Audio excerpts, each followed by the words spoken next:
2025 జాతీయ క్రీడా దినోత్సవం సెలక్షన్లో ఖోఖో, కబడ్డీ, వాలీబాల్ మరియు అథ్లెటిక్ పోటీల్లో వాగ్దేవి జూనియర్ కళాశాల విద్యార్థులు ప్రతిభ కనబరిచారని తెలిసిన కాలేజీ యాజమాన్యం ప్రతిభ కనబరిచిన తమ విద్యార్థులకు అభినందనలు తెలిపిన కాలేజీ కరెస్పాండెంట్ రాయల శ్రీనివాసరావు.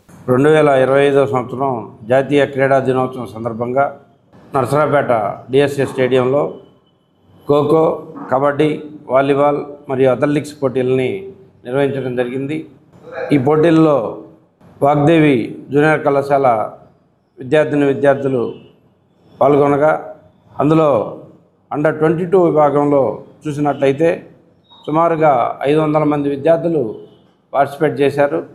అందులోంచి మా వాగ్దేవి జూనియర్ కళాశాలకి తీసుకున్నట్లయితే ఖోఖోలో బాలికలు 3, బాలురు 3 ఫస్ట్ ప్లేస్ సాధించడం జరిగింది.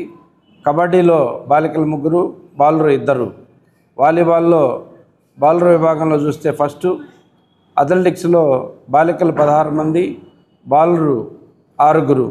వీళ్ళందరూ కూడా మరి మన నర్సరావుపేట డివిజన్ నుంచి సెంట్రల్ జోన్కి సెలెక్ట్ అవ్వడం జరిగింది.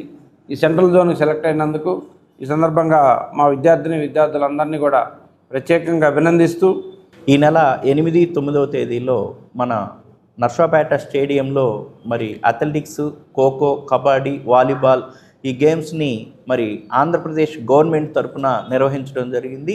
దీనిలో 500 మంది విద్యార్థులు మొత్తం పాల్గొనగా ఒక వాగ్దేవి నుంచి 20 మంది విద్యార్థులు మరి ఆ యొక్క జోన్కి సెలెక్ట్ అవ్వటం జరిగింది.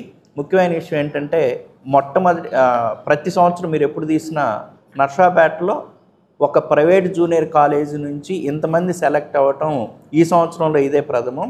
అదేవిధంగా ప్రతి సంవత్సరం మీరు గమనించినట్టయితే స్పోర్ట్స్ అండ్ గేమ్స్లో ఆల్మోస్ట్ ఒక 100 నుంచి 120 మెడల్స్ మేము కైవసం చేసుకోవటం జరుగుతుంది.